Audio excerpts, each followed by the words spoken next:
Over a 5-day period, I was rejected by 4 NFL teams. Think about your worst week. What does that look like for you? And more importantly, how do you respond to such challenges? I went to work, Cowboys called, I signed with the Cowboys. I was on their team. Cowboys in the house. I was on their team in 1989. When the season was over, Jimmy Johnson says, I don't think you can play in the NFL, kid. We're not going to sign you back. Does anybody remember how bad Dallas was in 1989? We were 1-15. I was like, you guys have never won a Super Bowl. I'm out of here. I leave and they win 3 Super Bowls. But the point is this, and this is what I'm trying to get to. I believe these FASCO moments, or these rejections or no's or challenges, these are some of the best mentoring moments. These are some of the best coaching moments if you embrace the lessons. And people that truly want to be the best as far as leadership, they always recognize there's areas for improvement. They recognize their weaknesses. And one of the best ways I have learned to respond to this is with curiosity. I like to ask, why did this happen? What can I learn from it? How can I turn this into an opportunity? I didn't blame someone else. I started focusing on myself. What can I do? Where can I make improvements? And as leaders setting the example, I encourage you to go there first. See where you can make improvements before you start pointing the finger at someone else. And then once you figure it out, dude, you gotta be ready to do the work. You gotta be ready to do the work. Blah, blah, blah, do the work. Success, achievement, accomplishing your goals, leading your team to higher ranks, it's a beautiful thing when it happens. But nobody's going to give it to you. You gotta be willing to do the work. My track coach, Phil Walden, used to say this. I was 15 years old. He'd go, blah, blah, blah. He would do it like that, blah, blah, blah. Do the work.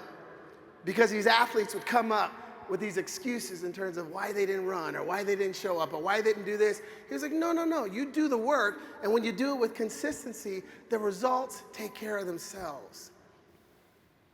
So as leaders, I'm not talking about wearing yourself out, working 24/7, neglecting your health, your nutrition, your family. No, I'm talking about doing the smart work. And this is what I learned in the NFL. The difference between making it to the NFL and staying was your ability to work on the fundamentals. Do the work on the basics. Do the work on our skills. I didn't share this, but when I retired, I became owner of some medical companies in Kansas City, and then I ran a fitness equipment company in Atlanta, and I was the West Coast sales manager. I worked with 150 stores. And the thing that I noticed was that a lot of people did not spend time working on their skills, working on the basics, working on the fundamentals. See, in the NFL, that was automatic. I was a wide receiver, right? There's 4 ways to catch a ball. The diamond, pinky, your body, and one hand. I would spend hours after hours after hours putting in the work, perfecting the skill, catching with the diamond.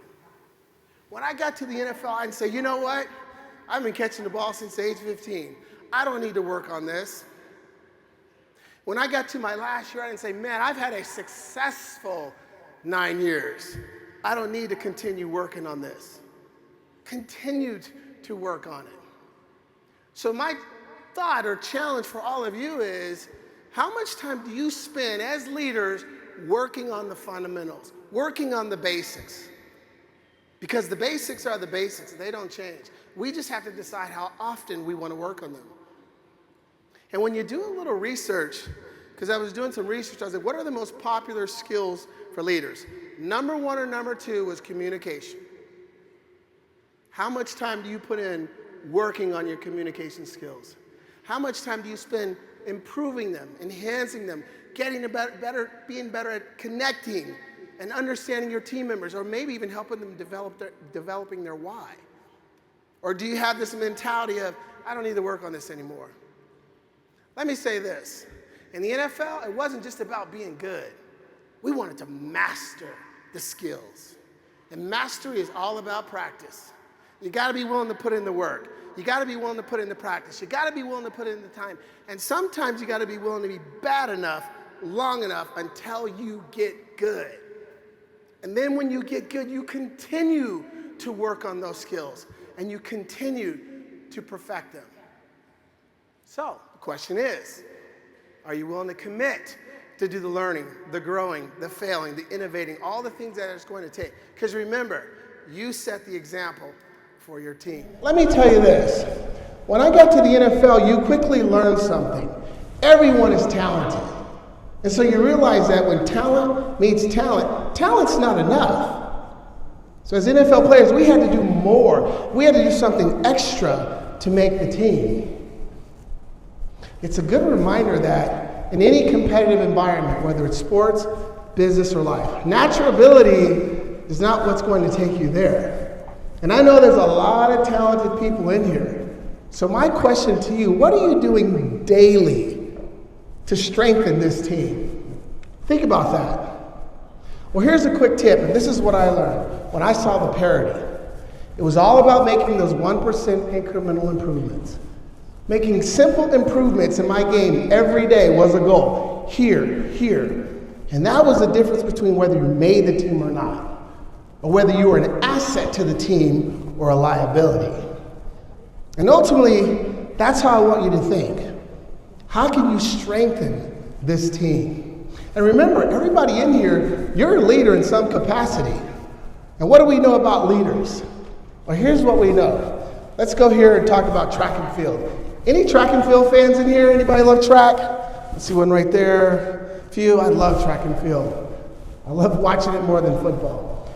Now, I was a long jumper and hurdler, but what I loved about the long distance run or races is this. When you see these long distance races, often they will have a runner in the front. They call him the rabbit. And the rabbit's job is to set the pace for the other runners. And they will run at a faster pace at the beginning. And the goal is that they create so much momentum that it pulls the other runners along, and then they drop out of the race halfway through. But if they did their job, these other runners are running at a fast clip. And they can run a PR, or maybe they're trying to qualify for the Olympics or World Championships. As leaders, you're the rabbit. But you don't drop out of the race, because leaders lead from the front. They set the pace. They set the standard. They set the tempo for the rest of the team. So if you want your team members to raise the bar of their performance, leaders do that first. And you set the standard of excellence and consistency. Because if you do it right, you pull the rest of your team members with you, and it can have a huge impact on your business.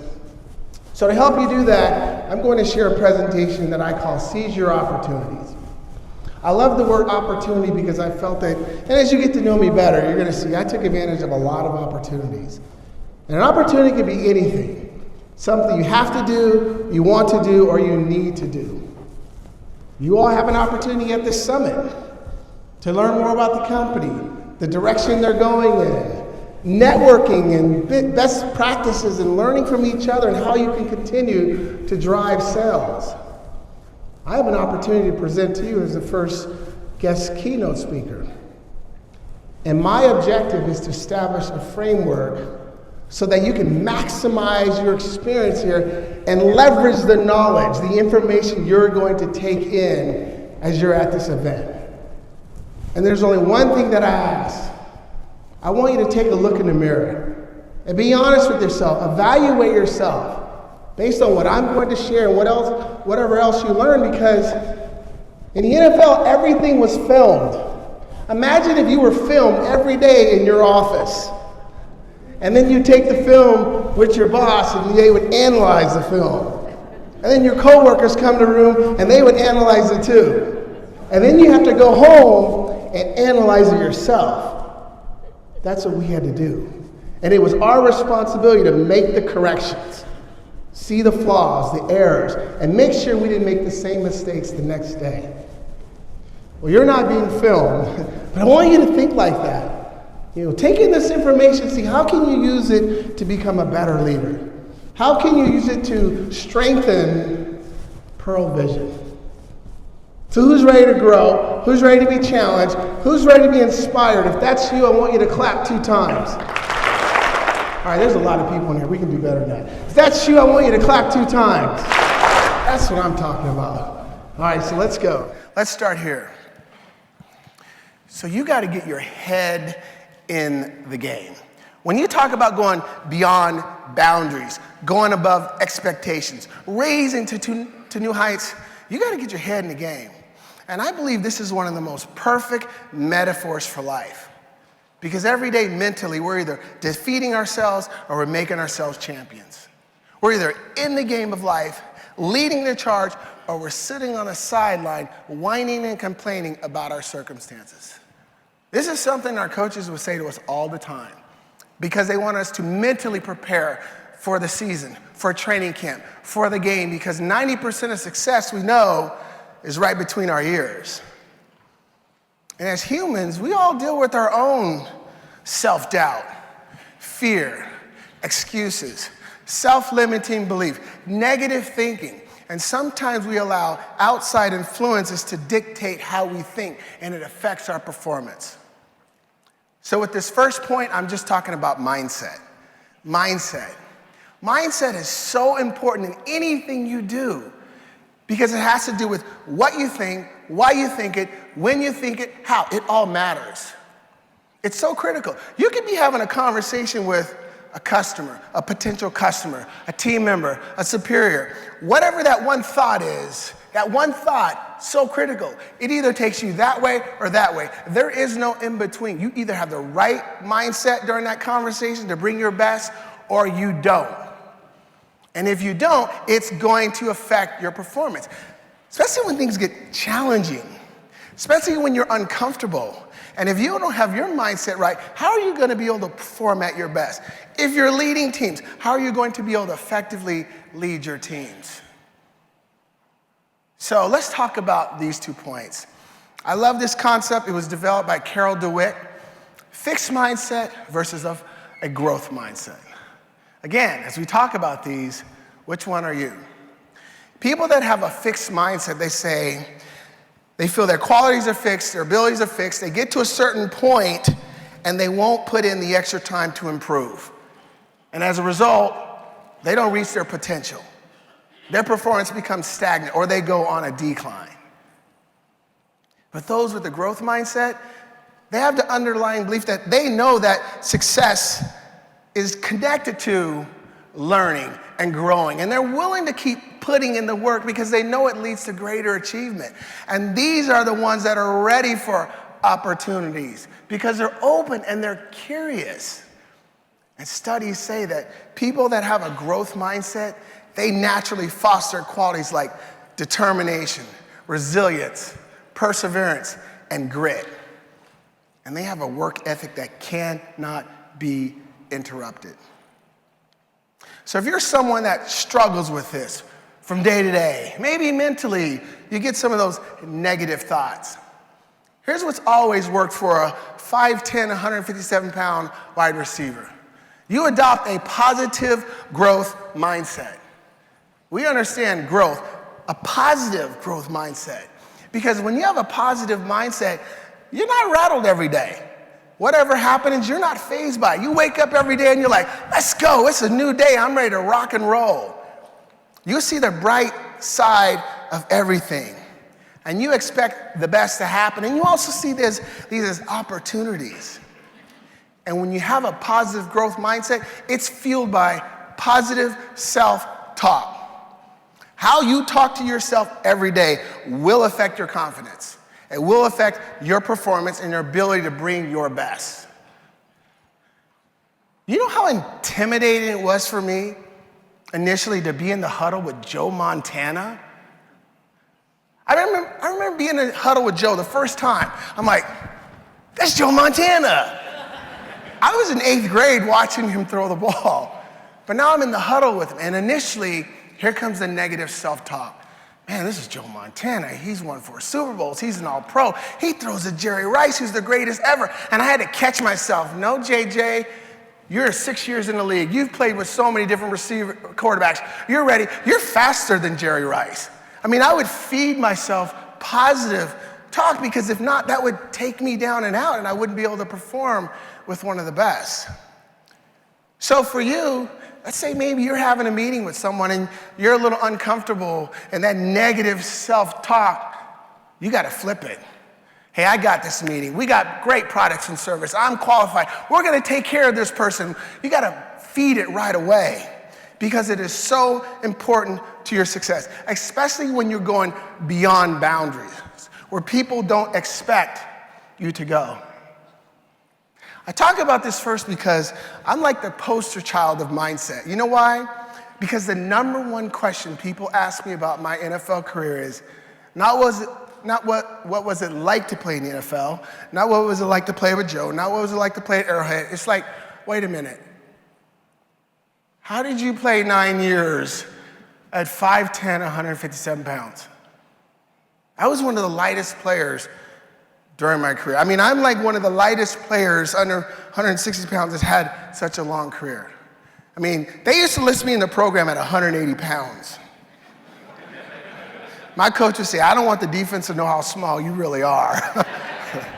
But I learned if you run scared, you play scared, you run a lot faster. But seriously, according to the experts, according to the odds, according to my stats, I wasn't supposed to be there. Now, some of you right now might be thinking, man, we had a great year last year. Can we really take it to another level? Can we really tap into these other new markets? Man, I'd rather just keep doing what I'm doing. I don't know, maybe some of those thoughts are happening. But let me tell you what helped me. Point number 2 is I had a very strong why to do this. You have to have a burning desire. A burning desire to achieve what you want. A burning desire means that it's something that resonates in your mind, in your gut. It's all you think about, and it drives you every single day. See, I had a burning desire to change my circumstances. See, the experts didn't know I was raised in Northeast Portland in the hood, raised by a single-parent mom who dropped out of school her junior year. Worked really hard, but we struggled growing up. I wanted more. That was my burning desire. So here's a question for all of you. Even though there's company goals, what is your personal business goal? Everyone in here should have a personal business goal, because if you have a personal business goal and you're working towards that, that's going to help you accomplish the number 1 goal. If you don't have a personal business goal, it's like taking a bow and arrow and just aiming at nothing. Nothing to aim for, nothing to shoot for, nothing to gauge your performance, nothing to celebrate. So I want you to think about that right now. What is your personal business goal that's going to help this company? And then, do you have a burning desire? Because understanding this, that's the goal. The reason why that's the goal is just as important. So let's talk about this. Probably one of the most popular leadership points that are being taught throughout the world. Why do you do what you do? Your why is understanding your seed of motivation. Why you get up and do the different things you need to do. You ever thought about that? Why are you in this profession? Why do you want to grow? Why do you want to improve? Why do you want to make a bigger impact? Just because, or I don't know, will only take you so far. Because when you have those wall-kicking moments, it is so easy to slow down, start pointing the finger, making excuses, and not bringing your A game from day to day. To illustrate how important this is, I'm going to share something with you from Bob Schmidt. I love how he describes the why. He says, what if there was a plank, a foot wide, maybe 6 inches off the ground, and I need a parent. You don't have to come up here. Is there a parent out there? All right. What's your name? Alessandro. Okay. Alessandro, so if I offered you $20, would you walk that little plank off the ground that much, that wide? Yeah. He's like, yeah, I'll do it. Give me your money. Okay. Alessandro, let's make it interesting. What if I put that plank between 2 buildings that were 100 stories high, and I offered you $20? Would you walk the plank? He's like, no, you're crazy. Nobody's going to do that. All right, let's make it even more interesting. Give me the name of one of your children. Leo. Let's say if Leo is on the end of the building and the building's on fire and flames are looking at the back of his neck without hesitation. Yes. What's the difference? The motivation, the reason. And that's really the point I'm trying to emphasize, because if that reason is powerful, you're unstoppable. You know how many times I was in a game? I'm this little wide receiver who catches the ball, but sometimes they call X crackback. And I got to go down there and hit the linebacker. And I see 260 pounds, Junior Seau. One of the greatest who ever played, but he's 100 pounds bigger than me. I don't have time to sit there and go, dang, coach, I don't know if I want to do this. Junior's kind of big. No, I strap it up, I run down there, and boom, I hit Junior as hard as I could. Now, Junior would not move at all. But the point is, you saw little 88 the next day doing his job because of the why, to change my circumstances. So if you're sitting there thinking like, okay, this makes sense, but how do you figure out your why? Let me show you. Here's an exercise. We call it peeling the onion. You have to peel an onion to get to the core, get those layers off. You do the same thing to figure out your why. So I was in Chicago about 6 years ago. I was meeting with some people, and all of a sudden, the woman at the table said, hey, JJ, do you have any tips on losing weight? You seem kind of healthy. I was like, let me find out why she wants to lose weight. Why do you want to lose weight? I want to be healthy. Why do you want to be healthy? She said, well, I'd like to be able to get on the ground and play with my daughter. I said, why do you want to do that? She said, well, I just want to be around. What are you talking about? She said, well, my mom died of obesity when I was a child, and I want to make sure I'm around for her wedding. I said, bingo, there's your why. So if you don't want to follow your program, you want to give up, you want to cheat, read that, write it everywhere. But did you see what we did? You have to dig, and you have to be honest. And you can do this with any goal, but the point is, I'm trying to make is this. When the why is strong enough, the process to get there is not a challenge. You will do whatever it takes. So again, think about that reason that you want to be better this year. As a company, why do you want to be number one? Think about that reason. And if you can match your why with the company's why, now you got a dynamite combination there. And why is all this important? Mindset. Why? Because it's still going to come down to doing the work. Blah. You come to events like this, you take notes, you hear different speakers, you write down all this stuff, you're like, oh man, I'm going to blow it up. This is good. Maybe you wrote a couple things for my presentation, you're like, I'm just going to light this thing on fire. And then you go home and life gets in the way. And you revert back to the habits that maybe didn't serve you well, or the habits that are not going to allow you to hit that ultimate goal you want. Please write down this definition of commitment. Commitment is doing the things you said you were going to do long after the mood you set in has passed. I'll repeat. Doing the things you said you were going to do long after the mood you set it in has passed. You should be fired up after an event like this. You should be energized. Remember this, enthusiasm is great, but execution is everything. Make sure you go home and execute on the promises and the commitments you'll make at this event.